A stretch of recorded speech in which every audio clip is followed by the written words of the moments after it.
खुशामदीद मोहतरम नाज़रीन, आप तमाम का SMH न्यूज़ चैनल में खैर मक़दम है। अंबरपेट से ताल्लुक़ रखने वाले BRS पार्टी के डायनामिक MLA कालेरू वेंकटेश ने कहा कि BRS पार्टी से ताल्लुक़ रखने वाले MP उम्मीदवार T पद्माराव गौड़ की जीत यकीनी है।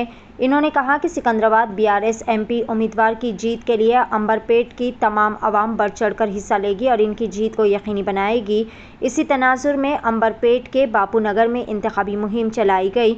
घर घर जाकर आवाम से खुसूसी फ़र्दन मुलाकात करते हुए गुजारिश की गई कि आने वाले MP इलेक्शंस जो कि 13 मई को मुनक़्क़िद होने वाले हैं, तमाम लोग कार के निशान को वोट डालकर MP उम्मीदवार पद्माराव गौड़ की जीत को यकीनी बनाएं। मज़ीद कालेरू वेंकटेश ने यकीन ज़ाहिर किया है कि सिकंदराबाद पार्लियामेंट के मुकाम पर BRS पार्टी की जीत का ही झंडा लहराएगा। इस कैंपेनिंग में कॉरपोरेटर विजय कुमार गौड़, डिवीज़न सदर सिद्धार्थ मुदिराज और ख़वातीन कारकुनान ने भी बढ़ चढ़कर हिस्सा लिया। पेशस खुसूस में वहाँ के चंद मनाज़िर। नुमाइंदा रिपोर्टर सैयद अब्बास रज़वी की SMH न्यूज़ चैनल के लिए यह खुसूसी रिपोर्ट।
हाँ वो पूरा अच्छा नहीं।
ఈరోజు అంబర్పేట్ డివిజన్లో కార్పొరేటర్ విజయ్ కుమార్ గౌడ్ గారు మరియు డివిజన్ ప్రెసిడెంట్ సిద్ధార్థ్ మరియు మా సీనియర్ లీడర్లు మహిళా కార్యకర్తలందరితో కలిపి సికింద్రాబాద్ పార్లమెంటరీ కాన్స్టిట్యున్సీ అభ్యర్థి తీగళ్ళ పద్మారావు గౌడ్ గారికి మద్దతు ఇవ్వాల్సిందిగా అంబర్పేట్ డివిజన్లో బాపునగర్లో ప్రతి ఇంటికి పోయి తలుపు తట్టి వాళ్ళని రిక్వెస్ట్ చేస్తూ ఉన్నాము. చాలా అపూర్వమైన స్పందన ఉంది. కేసీఆర్ గారు, కేటీఆర్ గారు, హరీష్ రావు గారు హైదరాబాద్ గురించి ఏదైతే డెవలప్మెంట్ కార్యక్రమాలు చేసిండ్రో వాళ్ళందరూ కూడా ఇంకా మర్చిపోలేకపోతున్నారు. వాళ్ళందరూ కేసీఆర్ గారికి కారు గుర్తుకే ఓటేసి మంచి మెజార్టీతో గెలిపిస్తామని వాళ్ళు వాగ్దానాలు కూడా చేస్తున్నారు. Thank you.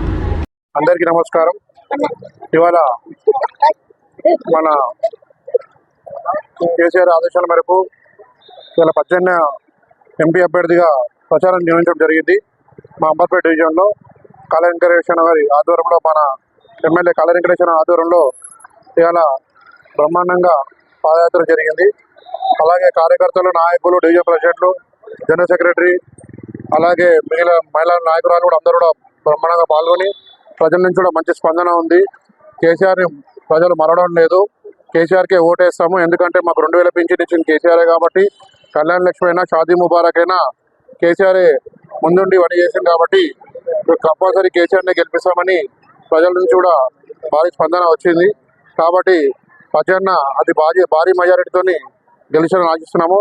అలాగే గతంలో ఇక్కడ గెలిచిన కేంద్ర మంత్రి కిషన్ రెడ్డి గారు ఏం అభివృద్ధి పనులు చేపట్టలేదు. డివిజన్ స్థాయిలో కూడా ఒక అభివృద్ధి పని కూడా చేపట్టలేదు ఆయన. ఇక్కడ ఒక మొన్న రీసెంట్లీ రెండు సింటెక్ ట్యాంక్స్లు ఒక 3 నెలల కింద ఓపెన్ చేయడం జరిగింది. అంతే తప్ప అంతకుముందు కూడా ఇక్కడ ఏం చేయలేదు ఆయన కిషన్ రెడ్డి గారు. ఎందుకంటే ఆయన ఒక 15 సంవత్సరాలు ఇక్కడ ఎమ్మెల్యే గెలిచి కూడా వాటర్ వస్తూ కూడా పట్టించుకొని నాదుడు కాదు ఆయన. కాబట్టి దాన్ని నేను ఎమ్మెల్యే గారు కేటీఆర్ గారితో మాట్లాడి ఇక్కడ మనకు 62 కోట్లతో నాలా అభివృద్ధి పనులు చేపట్టడం జరిగింది. ఆల్రెడీ ఇక్కడ బాబునగర్లో పని మళ్ళీ స్టార్ట్ చేయడం జరిగింది. దాన్ని అలైన్మెంట్ చేసి మళ్ళీ సిపిఎల్ వాళ్ళతో మాట్లాడడం జరిగింది. కేంద్రం సహాయ హోంమంత్రి కూడా ఉండి కూడా డీజీపీ గారితో కూడా మాట్లాడలేదు.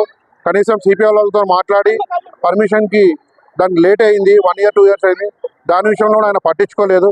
కాబట్టి ప్రజలందరూ ఇదంతా గమనించారు. అతను ఎప్పుడు ఇక్కడ తిరిగింది లేదు, చేసింది లేదు. అలాగే కాంగ్రెస్ అభ్యర్థి దానం నాగేందర్ అంటే కూడా ఎవరు తెలియదు ఇక్కడ. కాబట్టి ఆయన కూడా అంత స్పందన లేదు. మాకు ఇక్కడ కాళేరన్న గారు చేసిన అభివృద్ధి పనులే చాలా బాగున్నాయి అని ప్రజల నుంచి మంచి స్పందన వచ్చడం. అలాగే ఇక్కడ మాకు ఆయన దగ్గరుండి ఎన్నో అభివృద్ధి కార్యక్రమాలు, రోడ్లు కానీ, డ్రైనేజ్లు కానీ, నల్లలు కానీ, ఎక్కడ వాటర్ రాకుండా అక్కడ వెళ్ళి అతను స్వయంగా పరిశీలించి, అలాగే నాతో పాటు వచ్చి ఇక్కడ అన్ని పరిశీలించడం జరిగింది.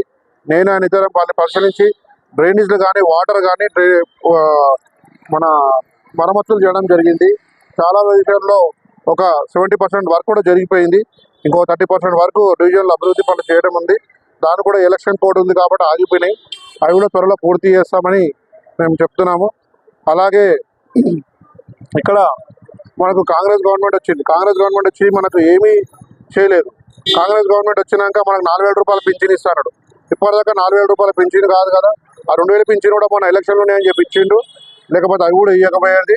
ఏమనంటే బట్టలు ఇప్పు కొడతా కానీ ఏమంటారు, బట్టలు ఇప్పు ఇది కొట్ట తెలుసు తప్ప ప్రజలకు ఏం చేయాలి, ప్రజలకు ఏం కావాలి అనే ఆలోచన లేదు కాంగ్రెస్ గవర్నమెంట్కి. కాబట్టి ప్రజలందరూ ఇది గమనించాల్సిందిగా కూడా కోరుచున్నాము. అలాగే మనకి ఇక్కడ ముస్లిం గ్రేవ్ యార్డ్ ఇవ్వడం జరిగింది. మన కాళ వెంకటేశ్వర మేము అందరం తిరిగి కేటీఆర్ గారితో తిరిగి 3 ఎకరాలు ముస్లిం గ్రేవ్ యార్డ్ మనకు అలాట్మెంట్ కూడా చేయడం జరిగింది. దాని పని కూడా శంకుస్థాపన చేసి దాని కంపౌండ్ వాళ్ళు 60% కూడా అయిపోయింది.